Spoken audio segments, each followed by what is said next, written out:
참 사도 바울은 대단한 사람입니다. 한 번쯤은 낙심하고 한 번쯤은 좌절할 수도 있었을 텐데 그러지를 않는 거 보면은, 늘 한결같은 거 보면은 참 대단한 사람입니다. 때로는 원망할 법도 하고 불평할 법도 한데 그만큼 수고하고 때로는 헌신했는데 억울한 누명을 쓰고 매를 맞고 감옥에 있었을 때 말입니다. 그러나 오히려 그는 찬양했습니다. 그 많은 때로는 죽음의 위협 앞에서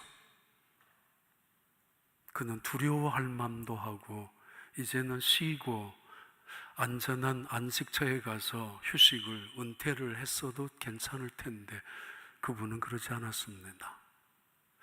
빌립보에서 매를 맞고 감옥에 가두어졌던 사도 바울. 그러나 빌립보 감옥의 간수를 중심한 빌립보 교회가 세워지고 결국은 얼마 지나지 않아서 거의 그 도시에서 추방당해서 데살로니가로 내려왔습니다.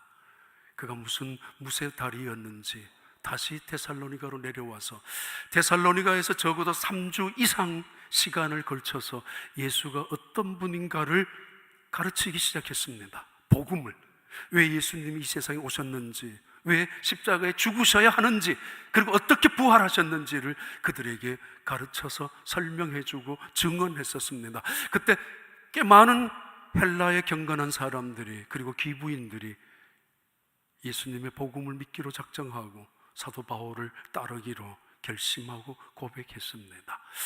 그거를 그렇게 끝나면 좋았을 텐데 얼마 지나지 않아서 그것을 시기한 유대인들의 아주 노골적인 핍박과 박해를 때문에 사도 바울은 피신할 수밖에 없었습니다. 그들은 동네 깡패들을 동원해서 유대인들이, 데살로니가 사는 유대인들이 야손의 집에 급습을 했지만은 사도 바울 일행은 몸을 다행스럽게 피해 있었습니다. 야손 가족들은 박해를 당하고 핍박을 당하고 그리고 보석금을 내고 각서를 쓰고 나와야만 했었습니다. 만약에 사도 바울을 본다면 고발하겠다고, 알려주겠다고, 다시는 사도 바울과 접촉하지 않겠다고 아마 그런 각서를 쓰고 나왔을 것입니다. 밤이 되었을 때 그들은, 사도 바울은 다시 베레아로 내려오게 됩니다. 다시 생각해 봅니다. 사도 바울은 어떻게 그렇게 지치지도 않고 포기하지도 않고 1차 선교 여행만 하더라도 루스드라 그 구브로라는 섬에서 원수 사탄의 대적을 당했었던 사도 바울, 비시디아 안디옥이나 이고니온 그리고 루스드라 지역에는 끊임없이 쫓아다녔던 유대인들이 돌로 때려서 죽을 것 같았던 순간도 있었던 사도 바울, 풍토병에 또는 산적들에게, 해적들에게 그 고난을 당하면서도 자전거 하나 없이 그렇게 다녔었던 사도 바울, 무엇 때문에 그랬을까 한번 생각해 볼 필요도 있습니다. 전도 안 하면은 편합니다. 전도하면 힘이 듭니다. 전도 안 하면은 책임질 일도 없습니다. 그냥 그렇게 살아가면 됩니다. 그러나 전도하면은 손해봐야 되고 책임질 일도 생기게 됩니다. 전도하면은 자존심 상할 일도, 참아야 될 일도 많이 있지만은 전도 안 하면은 자존심 상할 일도 참아야 될 일도 없습니다. 예수님 때문에 자존심도 손해도 내려놓아야 될 일들이 많이 있습니다. 안 하면은 편합니다.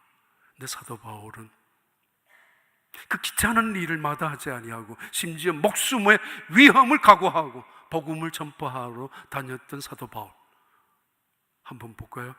로마서 1장 14절부터 16절까지 말씀입니다. 같이 읽습니다. 헬라인이나 야만인이나 지혜 있는 자나 어리석은 자에게 다 내가 빚진 자라. 15절. 그러므로 나는 할 수 있는 대로 로마에 있는 너희에게도 복음 전하기를 원하노라. 16절. 내가 복음을 부끄러워하지 아니하노니 이 복음은 모두 믿는 자에게 구원을 주시는 하나님의 능력이 됨이라. 먼저는 유대인에게요 그리고 헬라인에게로다. 복음이 무엇인가를 알고 있었기 때문에, 복음의 능력이 무엇인가를 이미 깨닫고 있었기 때문에 그는 굳이 전도해서 자기에게 솔직히 덕이 돌아오고 당장 이익이 쫓아오는 것은 하나도 없습니다. 그럼에도 이 복음을 전하지 않으면 안 되는 복음을 알고 있기 때문에 그 사도 바울의 고백입니다. 더 나아가서 고린도전서 9장 16절의 말씀은 이렇게 자기 자신을 향하여 고백합니다. 내가 복음을 전할지라도 자랑할 것이 없으면 내가 부득불할 일임이라. 만일 내가 복음을 전하지 아니하면 내게 화가 있을 것이로다. 내게 화가 있을 것이라고. 만약에 누군가가 옆에서 죽어가고 누군가가 질병으로 고통을 당하고 누군가가 위험을 당하고 있는 순간에 나는 그 위험에서 벗어날 수 있는 지혜를 또는 그 질병을 치료할 수 있는 어떤 것을 처방을 알고 있다면, 또는 내가 그 처방을 통해서 병을 고쳤다면, 누군가가 똑같은 상황에 있는 사람을 그냥 내버려 둔다면 그것은 무서운 살인자입니다. 정말입니다. 내가 부득불 복음을 전파하는데 이것은 내가 안 하면 안 된다고, 만약에 내가 이 복음을 전하지 아니하면 내게 화가 미친다라고 그렇게 사도 바울은 말합니다. 그래서 2차 선교 여행을 다시 시작했었고, 그래서 다시 2차 선교 여행을 하면서 빌립보에서 데살로니가에서 베레아, 그리고 다음에는 아덴과 고린도로 넘어가고 있는 사도 바울의 선교 사역을 계속 말씀을 드리려고 합니다. 오늘 축복, 미국의 대통령들이 취임식을 합니다. 정말 4년 동안 가장 큰 이벤트요, 미국이 가지고 있는 자존심이고 자긍심이기도 하고, 마치 전 세계의 대통령의 취임식 하는 것처럼 전 세계의 방송을 하는 순간입니다.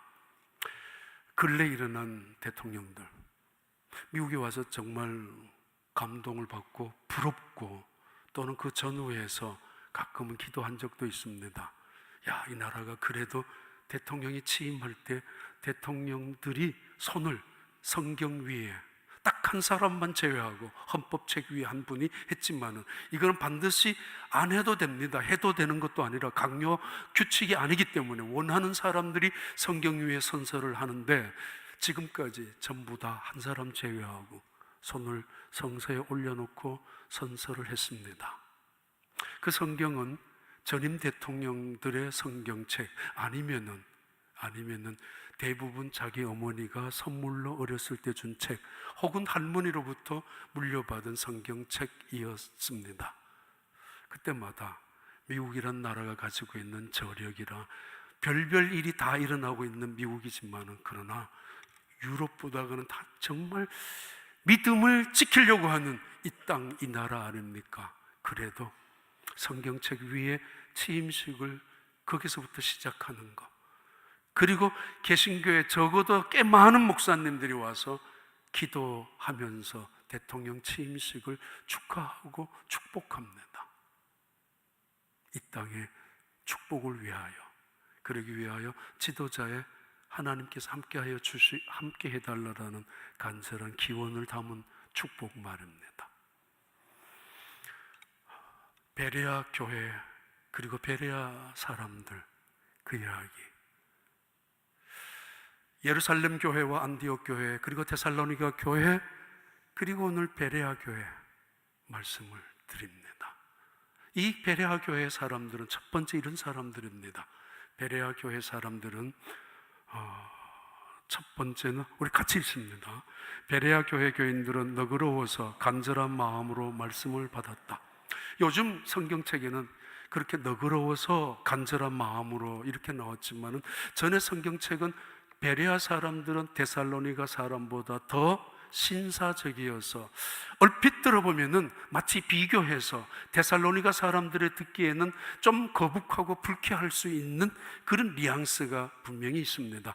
그럼에도 누가라는 이 사도행전을 기록한 누가는 바울 일행을 통해서 얻어진 어떤 충격적인 감동을 우리에게 소개하고 있습니다. 소개하고 있으면서 그 베레아 사람들은 신사적이었다고, 그리고 그 사람들은 마음이 너그러웠다고, 그래서 복음을 받아들이는 것이 간절한 마음으로 열정적으로 말씀을 받아들였다라고 우리에게 베레아 교회를 소개하고 베레아 사람들을 칭찬해 주고 있습니다. 신사적이다.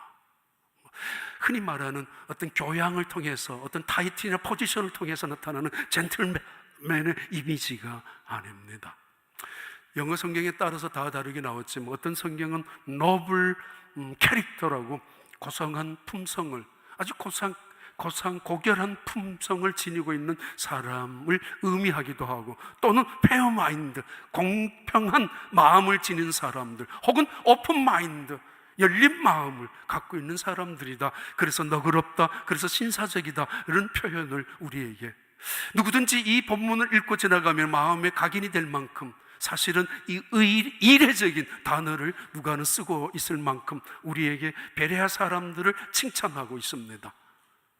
쉽게 잊어버리지 않을 그런 단어로 특별히 이례적으로 사용하고 있습니다. 다시 말하면 그들은 고집스럽지 아니하고 아집을 가지고 함부로 편견을 가지고 다른 사람을 속단하지 않는다. 폐쇄적이지 아니하고 공격적이지 아니하고 때로는 방어적이면서 누군가가 침입해 왔을 때 침입자로 여기면서 그들을 향하여 몰아내려고 하는 습성이 없다라는 것을 말합니다. 2005년도에 두 번째 안식년을 했을 때 말씀드렸죠. 이 그리스에 있었습니다. 그래서 차를 타고 위에서 올라가면서 봐야 되는데 일부러 빌립보에서부터 내려오면서 사도 바울이 2차 선교 여행했었던 지역을 방문했었습니다. 그때가 2005년 7월 8월 달이었습니다. 우리 교회에 있다가 거기 그리스 영사로 가신 분도 있었고, 그때 다른 장로님 한 분도 만나서 같이 다니기도 했습니다.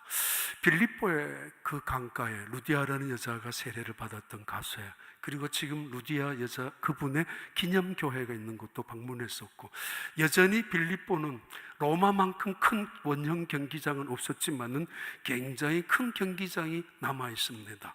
그렇게 대단한 도시가 빌립보 성이었습니다. 거기서 다시 내려왔을 때 데살로니가 정말 아름다운 도시였지만은 이 데살로니가 역시 작은 도시는 아니었습니다. 그리고 베레아, 참 아름다운 산 위에 지금 기억이 있습니다. 차를 타고 한 바퀴 돌고, 그리고 그 베레아라는 그곳에 사도 바울이 설교했던 기념 장소에 한번 서서 있다가 돌아 나오기도 했습니다. 이 베레아, 사도행전 17장 10절부터 11절까지 읽겠습니다. 밤에 형제들이 곧 바울과 실라를 베레아로 보내니 그들이 이르러 유대인의 해당에 들어가니라. 11절, 베레아에 있는 사람들은 데살로니가 있는 사람들보다 더 너그러워서 간절한 마음으로 말씀을 받고 이것이 그런가 하여 날마다 성경을 상고하므로. 교회는 어떤 교인들이 모여야 되는가? 인생을 살아가면서 사람은 어떤 식으로 살아가야 하는가? 어떤 사람은 고난을 당하면 속이 좁아지고 또 속이 강팍해질 수 있습니다. 어떤 사람은 고난을 통하여 마음이 넓어지고 그리고 부드러워지는 사람도 있습니다. 이 세상을 살아가면서 점점 독하게 인생을 살아가는 사람들, 그래서 자신도 고독하고 다른 사람들도 괴롭히는 사람도 있습니다. 점점점 나이가 들면서 고집만 완고하게 꺾일 줄 모르는, 그렇게 살아가는 사람도 있습니다. 고난을 통해서 말입니다. 또는 부유함을 통해서도 말입니다. 그러나 어떤 사람은 살아가면서 선으로 살아갑니다. 다 용서하고 다 이해하고 다 받아들이고 관대하며 그렇게 살아가는 사람도 있습니다. 하나님이 솔로몬에게 주셨던 축복이 있습니다. 열왕기상 4장 나오는 말씀인데, 하나님이 솔로몬에게 지혜와 총명을 심히 많이 주시고 그리고 거기에 붙여서 지혜와 총명만 주는 것이 아니라 거기에 또 넓은 마음을 주시되 바닷가에 모래같이 하시니. 돈이 많이 뭐합니까? 속이 좁아버리면. 지식이 많이 뭐합니까? 속할 머리가 없으면. 아니 권력이 있으면 뭐합니까? 속이 좁아버리면 포용을 못하고 소통을 못하면 아무짝에도 쓸모없는 사람이 되고 더 큰 문제를 일으킬 수밖에 없을 것입니다. 이 베레아 사람들은 신사적이었다고, 포용이었고 공평한 마음이었고 폐쇄적이 아니라 받아들이는 마음이었고 자신들이 가지고 있는 일단 어느 정도의 편견을 가지고 다른 사람을 함부로 속단하고 정죄하는 사람들이 아니었다고. 그 동네 한 바퀴 돌면서 벌써 12년 전에 수도원에 있다가 나와서 한 바퀴 그 베레아를 돌면서 지금도 사진 보니까 비슷한 느낌이었습니다. 빨간 텍사스에 우연히 지나갔을 때 산안젤로라는 산동네가 이 비슷한 동네가 아닐까 그런 생각을 한 적이 있었습니다.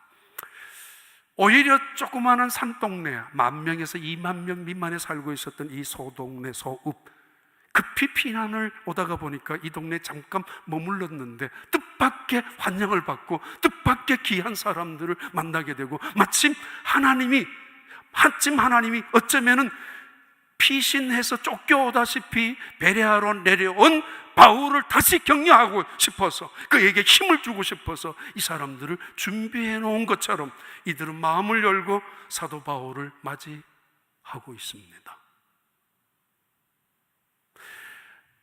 빌립보서 4장 2절의 말씀은 이렇게 사도 바울은 빌립보 교인들을 향하여 특별히 여자들을 향하여 이렇게 말합니다. 내가 유오디아를 권하고 순두개를 권하노니 주 안에서 같은 마음을 품으라. 빌립보 교회가 어려운 속에서도 세워졌었고 그리고 핍박 속에서도 든든하게 세워졌지만은 시간이 지나고 나니까 파당이 갈라지고 말았습니다. 여자들의 파당이 있었습니다. 유오디아라는 여자와 순두개라는 여자가 파당을 만들었습니다. 우리 편, 네 편, 너들 편, 내 사람, 네 사람 이렇게. 처음부터 빌립보 교회는 루디아라는 여자 그분의 중심된 리더십을 통해서 세워진 교회였기 때문이었는지 모르지만 사도 바울이 말합니다. 한 마음을 품으라고, 그리스도의 마음을 품으라고. 교회는 너그러운 마음을, 그리스도의 마음을, 오픈 마인드 뿐만 아니라 페어 마인드를 가지는 사람들이 있는 곳입니다. 점점점 마음을 넓히는, 내 생각, 내 기분, 내 세상적인 판단의 기준을 떠나서 말입니다. 주님 말씀하시잖아요. 이 병은 죽을 병이 아니라 하나님의 영광이라고. 이것은 자신의 죄도, 본인의 죄도, 부모님의 죄도 아니라 하나님의 뜻을 이루기 위함이라고. 우리의 생각, 우리의 판단, 우리의 가치, 세상적인 모든 기준을 뛰어넘는, 또 그것을 파격적으로 새롭게 말씀하시는 주님의 말씀입니다. 그들에게 베레아 사람들에게 말씀을 전할 때 그들은 단순히 듣는 척만 하는 것이 아니라 간절한 마음으로 들었습니다. 하나님의 말씀을 간절한 마음으로. They received the message. Readiness of mind. 준비된 마음으로. 또는 they were received the message. 하나님의 말씀을 받아들였는데 with a great eagerness라고. 온 힘을 바쳐서, 힘을 합쳐서, 힘을 써서, 용을 써서 하나님의 말씀을 들었다는 이야기입니다. 얼마나 힘을 썼는지 듣는 사람들이 몸에 땀이 날 만큼 온 힘을 기울여서, 귀를 기울여, 몸을 기울여, 마음의 힘을 다해서 복음의 말씀을 받아들이고 있습니다. 그래서 그것이 충격이었는지, 그것이 감동이었는지 사도행전 17장에 베레아 교회 교인들을 그렇게 설명합니다. 그들은 마음이 너그러워서 간절한 마음으로 하나님의 말씀을 들었다고. 간절한 마음으로. 아침에 오면서 생각이 났었습니다. 언젠가 말씀을 드렸는 적이 있는데, 저는 신학교 들어갈 때 성경책 한번 읽지 못하고 들어갔습니다. 성경책도, 제가 갖고 있는 성경책도 없었습니다. 부모님 성경책만 있었고, 그래서 신학 들어갈 때 굉장히 민망했었고 창피했었고 그랬습니다. YWCA라는 곳에 일하면서 첫 번째 월급을 타자마자 성경책을 구입했습니다. 그리고는 구입한 성경책을 밤낮으로 읽기 시작했는데, 물론 의무감으로 이것도 읽지 아니하고 어떻게 신학교를 가는가라는 생각 때문에 그렇게 읽기 시작을 했습니다. 그리고는 빨간 줄, 노란 줄, 별표 다 그려져 있습니다. 지금도 그 성경은 고스란히 갖고 있습니다. 몇 번이나 세 번역이나 공동번역이나 개역 개정이나 개정판 나왔었지만은 그때마다 이 성경은 버린 적이 없었습니다. 오히려 커버는 허물허물해졌던 커버를 다시, 한국엔 그런 집이 많으니까 다시 커버를 만들어서 두세 번, 그래서 성경책을 저는 아직까지 갖고 있습니다. 가끔 마음이 안타까울 때가 있습니다. 교회 청소하면은 여기저기 테이블에 놓여져 있는 성경책들, 버린 건 아니지만은 잃어버리고 간 사람들, 만약에 지갑을 잃어버렸다면, 만약에 크레딧 카드가 있는, 혹은 만약에 여러분 손바닥에 들고 다니는 스마트폰을 잃어버렸다면 찾지 않으려고 하는 사람이 있겠습니까? 지금도 오피스에 가면은 버려진 건 아니지만 잃어버린 성경, 아니 주인 없는 성경들이 꽤 많이 있습니다. 우리 집에는 성경이 한 30권도 넘습니다. 이사 가시면서 주고 간 성경들, 귀한 성경들, 또는 오피스에 있으면서 찾아가지 않는 성경들, 근데 그 중에서 괜찮은 성경들 또는 특별한 성경들을 모아놓고 있기 때문입니다. 성경은 잃어버려도 된다고 하는 사람들, 성경은 내 돈 주고 사기에는 아깝다고 생각하는 사람들, 요즘 스마트폰에 수십 종류의 성경책 다 있고 눌리면은 내가 원하는 성경 버전을 다 받을 수 있는데 무슨 성경책이냐고 코리타분하게, 세대가 지금 어느 세대인데 말하지 말라고 할런지 모르겠지만 얼마나 그 성경책을 펼치고 간절한 마음으로 들은 적이 있습니까? 상담학을 전공한 어떤 목사님의 설교 중에 들었던 이야기입니다. 어느 날 자기 사무실에 무조건 밀고 들어온 부부가 무릎을 꿇고 살려달라고 애원하듯이 목사님한테 손을 붙잡고 기도해달라고, 그러면서 왜 그러느냐고, 그러니까 자기 아들은 안양교도소에, 딸은 청주여자교도소에 수감되어 있는데 제발 얘들을 위해서 살려달라고. 근데 이 목사님이 왜, 자초지종 이야기를 들어보니까 이 부부도 절도범들이었습니다. 어디서 만났냐니까 경찰서에서 취조하다가 옆자리에서 눈이 맞아가지고 결혼한 두 사람 다 도적들입니다. 목사님이 그랬대요. 당신들이 그 모양이니까 자식도 그 모양이지. 그 말을 들으니까 이 부부가 그래도 화를 내면서도 살려달라고 막 하는데, 이 목사님이 달력을 떼가지고 달력 뒷장에다가 전화번호 적고 맹세를 했대요. 이제 6개월 동안 당신 동네 근처 교회 다니라고. 그리고 6개월 후에 내가 어떻게든, 이 목사님이 교도소에 관계되는 일도 하고 있었고 교도소 그런 죄수들 사역하는 일도 하고 있었기 때문입니다. 그러니까 그 달력 뒤에다가 사인도 하고 맹세 서약도 하고 보냈습니다. 이 두 부부가 동네에 있는 어느 교회에 나갔습니다. 그 목사님한테 같은 이야기를 했습니다. 목사님이 이렇게 말했다고 합니다. 당신들 성경 100번 읽고 내한테 오라고. 100번을 성경 읽어보라고. 한 번도 읽어본 적이 없는데 어떻게 100번을 읽어요?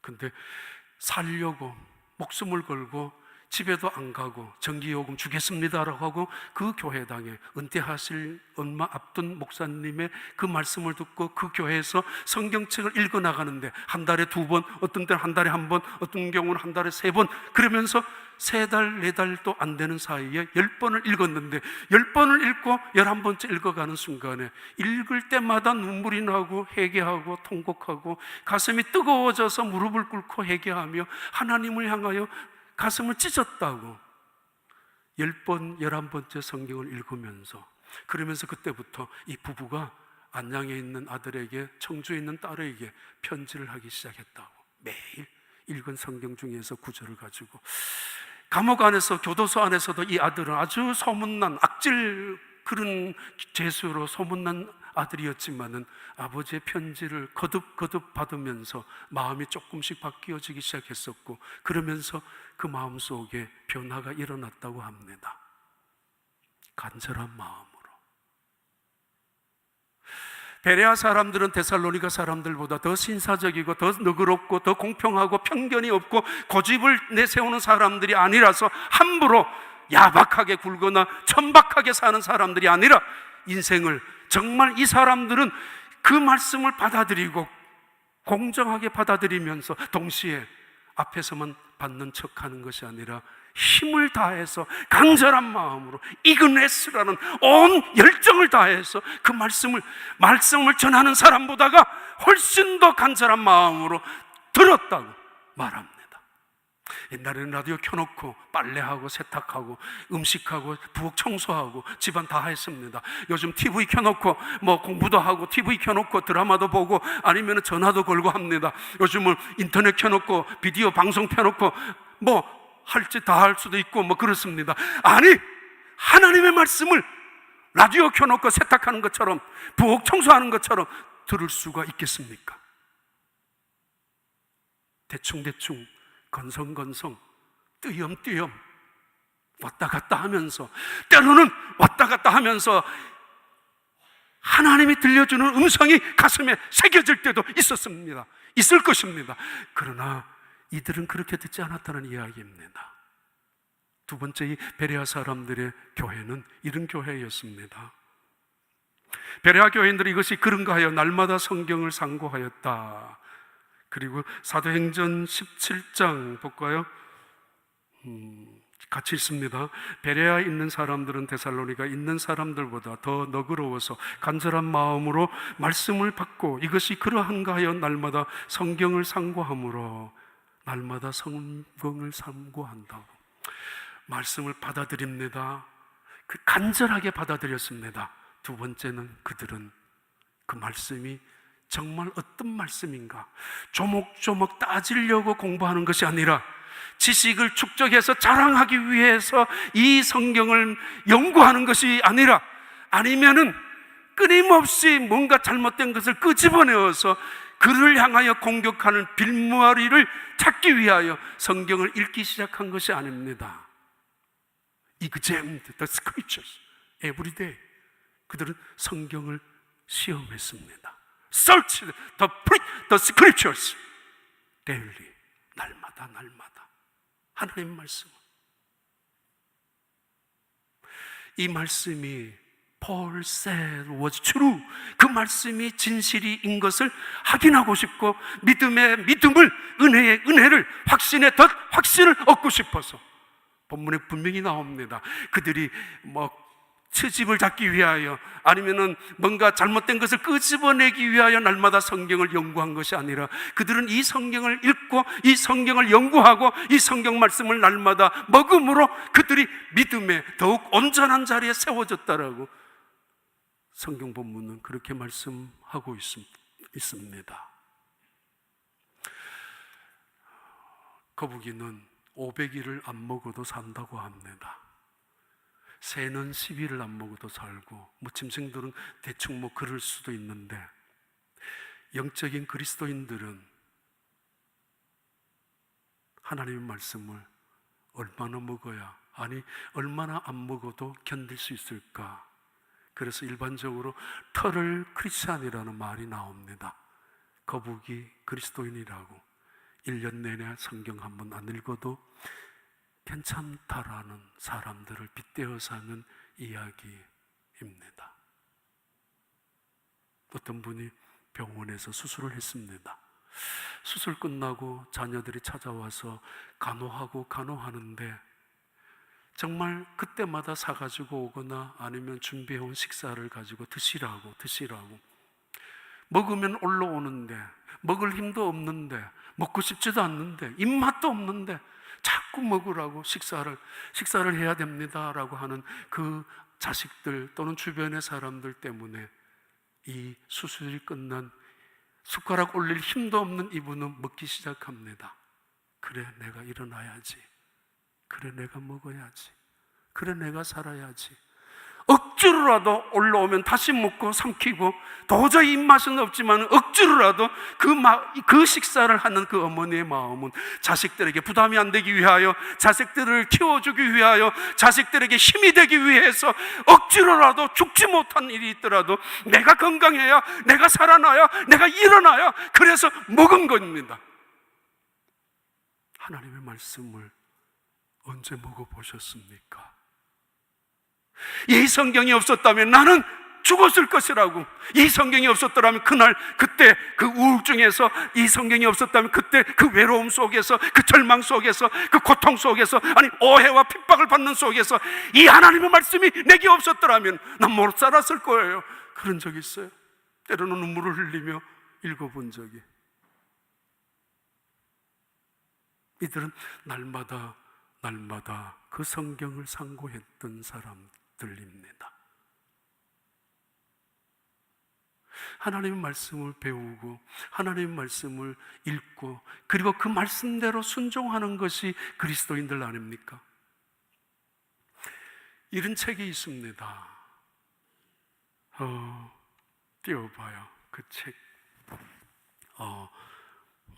오토코라는 사람이 지은 책인데요, 교회 주인은 사람이 아니다라는, 제가 다 공감하는 이야기만 있는 건 아닙니다. 근데 그 중에 이런 이야기가 나옵니다. 교회는 상식을 깨야 된다고. 근데 교회는 2년 동안 예배를 드리고 은혜 받은 사람이 교만한가, 20년 동안 은혜 받고 교회를 다니는 사람이 더 교만할까 질문합니다. 기도 많이 하는 사람이 교만할까, 덜 한 사람이 교만할까? 아니, 헌금을 많이 한 사람이 교회에서 더 교만할까, 아니면 헌금을 못하는 사람이 교만할까? 열심으로 봉사 많이 하는 사람이 교만할까, 아니면 봉사 안 하는 사람이 더 교만할까? 다는 아닙니다. 맞는 말은 아닐 거예요. 그런데 이렇게 말합니다. 그분은 2년 다닌 사람보다 20년 다닌 사람이 더 교만하고, 헌금 적게 한 사람보다 헌금 많이 한 사람이 더 교만하고, 봉사 안 하는 사람보다 봉사 많이 하는 사람이 교만하다고. 왜? 그들의 삶의 중심 속에, 그들의 삶의 한가운데에 말씀이 없기 때문에 내 생각으로 판단하고 내 기준으로 판단하고, 어떤 문제나 어떤 사건이나 어떤 교회 어려움이 있을 때마다 내 생각으로, 전통적으로, 내 간섭으로, 세상의 판단으로 결론을 내리고 있기 때문에 그럴 수밖에 없다고. 하나님의 말씀으로 시작하고 하나님의 말씀으로 문제를 진단하고 그 하나님의 말씀이 결론이 되어야 하는데, 언제나 내 기분, 내 감정, 내 생각, 나의 모든 판단을 우선으로 삼는 것들 때문에 신실한 그리스도인의 모습보다는 교회가 어려워지는 경우가 많다고 말합니다. 하나님의 말씀의 중심이 되어서 이 문제할 때 하나님의 말씀이 어떻게 했는가? 수요 예배 때 그랬지만 노아 대단한 사람입니다. 본 적도 없는 배를 만들으라고, 본 적도 없는 비가 내릴 거라고, 아니 도대체 어떤 일인지도 모르게 그는 대단한 믿음을 가져서 배를 만들었습니다. 그런데 하나님은 외면하지 않습니다. 대단한 보상을 그에게 주었습니다. 내가 예수님을 믿으면서 평생 성경 한 번 안 읽은 것도 부끄럽지만은, 후회스럽지만은, 그러나 내가 예수님을 평생 믿으면서도 하나님의 말씀을 붙잡고 순종하고 이 말씀대로 살아가려고 몸부림쳐 본 적이 없는 자신의 삶이 너무도 부끄러웠다고 하는 사람의 이야기를 들어본 적이 있었고, 그것이 가슴판에 저에게도 많이 남아 있습니다. 베드로, 밤이 맞도록 이 그물을 내렸지만은 아무것도 없었습니다. 그러나 말씀에 의지하여 한번 내려보겠습니다. 베드로를 예수님의 제자로 불렀던 이유는 그거 하나였습니다. 내가 말씀에 의지하여. 이들은 날마다 이그잼 시험, 하나님을 시험하는 것이 아니라 말씀대로 살아가는 훈련이었고, 살아가 보니 그 말씀은 표적과 역사가 이루어지는 순종의 결과 하나님의 보상이 이루어지는 것을 경험한다는 것을 말합니다. 그래서 그들은 날마다 성경을 상고했고, 그리고는 그 성경을 통하여 그 성경을 붙잡고 살아간 사람들, 그들이 베레아 교회였고 그들이 베레아 사람들이었고 세상은 그들을 신사 같은 사람이라고 말합니다. 마지막에 이 교회는, 베레아 교회는 이런 교회입니다. 세 번째, 띄워봐요. 같이 읽습니다. 베레아 교회 교인들은 소동 중에 더욱 흔들림 없이 하나가 되었다. 그들의 믿음이 수용적이고 단순히 것만이 아니라 때로는 비판적일 수도 있습니다. 말씀을 붙잡기 위하여, 믿음을 갖기 위하여. 그런데 그들은 하나가 되었습니다. 데살로니가에 있는 유대인들, 그들과 비교했을 때 보니까 베레아에 살고 있는 유대인들이 훨씬 더 너그러웠다라는 이야기일 수 있습니다. 어떤 지역적인 이야기가 아니라 어떤 신분의 귀족과 천민에 대한 이야기가 아니라 그 표현으로 하고 있는 이 내용은 이렇습니다. 데살로니가 사람들이 얼마 후에 들어보니까 베레아에서 지금 사도 바울이 도망을 갔는데 거기에 나타났다고, 베레아의 동네 가가지고 예수님을 전파하고 있다고, 베레아 사람들이, 많은 사람들이, 적지 않은 경건한 사람들이, 적지 않은 기부인들이 다시 예수님을 믿고 있다는 소문을 데살로니가에 있는 유대인들이 들었습니다. 그리고는 쫓아왔습니다. 악은 이렇게 집요합니다. 끈질깁니다. 싹을 자르고 싶어 하기 때문입니다. 데살로니가에 있었던 사도 바울, 동네 깡패들을 동원해서 온종일 다 찾아다녔지만은 사도 바울은 찾아낼 수가 없었습니다. 누군가가 그에게 은신처를 제공해 주었기 때문입니다. 누군가는 그들에게 정보를 제공해 주고 있었기 때문입니다. 그래서 그들은 낮의 시간 동안은 보호를 받을 수 있었습니다. 불과 3주만 예수를 믿었던, 아무리 기껏 믿어야 3주밖에 안 믿었던 데살로니가 그리스도인들이 이 사도 바울을 지켜주기 위하여 애를 썼다라는 것입니다.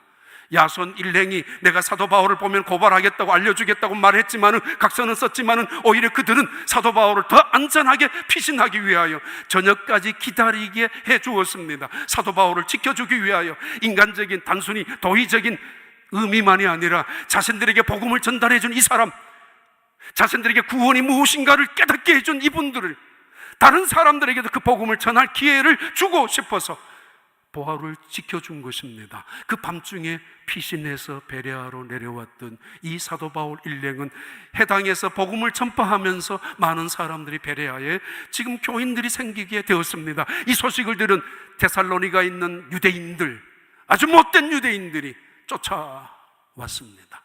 바울을 죽이려고. 이때 소동이 일어날 수 있습니다. 아니, 소동이 일어났습니다. 지난 5월달 전라남도 신안군에 있는 임자도에, 그 섬에 여러 개, 정도, 임자도, 완도, 섬들이 굉장히 많습니다. 1,004개가 있으니까 그 섬 중에 몇 곳은 다녀봤지만 한 곳에 있었을 때 나중에 이야기 들었습니다. 사람들이 그랬대요. 저 목사는 어디서 왔대? 무슨 짓을 잘못하고 여기 도망왔대? 진짜 그랬던가 봐. 아니, 미국에서 왔다고 그랬는데 그는 미국에서 더 큰 잘못을 저지르고 왔는가 봐. 자기들끼리. 데살로니가에서 사도 바울 일행을 체포하려고, 죽이려고까지 살기등등하게 쫓아온 이들을 보면서 베레아 사람들이 생각할 수 있습니다. 바울이 아무래도 거기서 뭔가 잘못한 거 있지 않느냐고. 우리 다시 한번 생각해 보자고. 말하는 사람이 한두 명은 일어날 수 있었을 텐데, 아니면은 지금 데살로니가에서 여기까지 쫓아와서 사도 바울 일행의 복음을 전파하는 것을 위협한다면은 적어도 뭔가 저 사람들의 말도 틀린 말은 아니지 않겠느냐고, 한번 저 사람들의 말도 들어보자라고 말할, 마치 합리적인 것처럼, 마치 이성적인 것처럼 그렇게 그 사람들을 설득할 수도 있었을 텐데 아무도 그러지 않았습니다. 그 소동 속에, 그 위협 속에 이 베레아 사람들, 불과 며칠 동안 예수를 믿겠다고 그 말씀을 간절하게 받아들이고 그 말씀을 날마다 붙잡고 살았던 이들은 바울을 지키기로 결정합니다. 그리고 그 바울을 바다까지 데려갑니다. 안전하게. 그리고 그 바다에서 해안을 따라 아덴까지 데리고 갑니다. 아니, 지켜줍니다. 모시고 갔습니다. 그리고는 아덴의 안전한 자리에 대피시켜 놓고, 절박한 상황이었을 것입니다. 급박한 상황이었을 것입니다. 대피시켜 놓고 그들은 다시 베레아로 올라가서 베레아에 남아있는 실라와 디모데를 이야기합니다. 바울이 너희들도 빨리 오라고 그랬다고. 내 혼자 살 궁리만 했다면은 베레아 사람들 바울 도피시킬 이유 없습니다. 이제 믿어도 얼마 믿은 적도 아닙니다. 책임질 일도 없습니다. 굳이 속으로 나 예수님 믿겠다고 말 한마디 하고 겉으로 그거 남의 일에 휘말릴 필요 없습니다. 박해당할 수 있습니다. 그런데 그들은 예수 믿는 믿음이 무엇인가, 인간의 의리만을 이야기하는 것이 아닙니다. 그 바울을 해안으로 그리고 아덴까지 피신시킵니다. 우리에게 복음을 전파해 준 사도 바울, 우리에게 예수 그리스도가 누구인가를 말씀하고 증언해 준 그 사도 바울, 하나님이 어떤 분인지 지금까지 베레아나 데살로니가나 빌립보에서 온갖 우상이 판을 치는 도시에서 우상 앞에서 춤을 추고 우상 앞에서 제사를 드리고 왔었던 죽은 우상들 따위에 인생을 허비하고 살았던 자기 자신들의 잘못된 것을 내려놓고 다 불태우고 이제는 살아계신 하나님 앞에 돌아온 그들이 이것을 전파해준 사도 바울을 지켜주려고 하는 것은 당연한 것이 아니었겠습니까? 그래요, 결론 하나 드리겠습니다.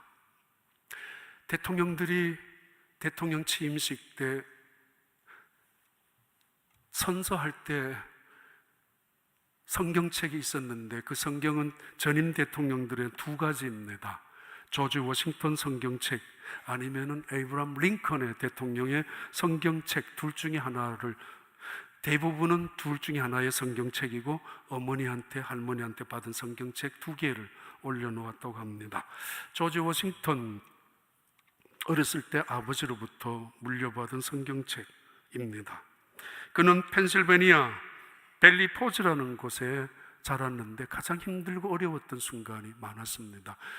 영국과 전쟁하는 순간에 거듭거듭 패전이 거듭되는 순간에 어려웠던 순간이 많이 있었는데 그 벨리포즈에 있는 워싱턴 대통령의 기념교회에 새겨져 있는 기도문입니다. 이렇습니다.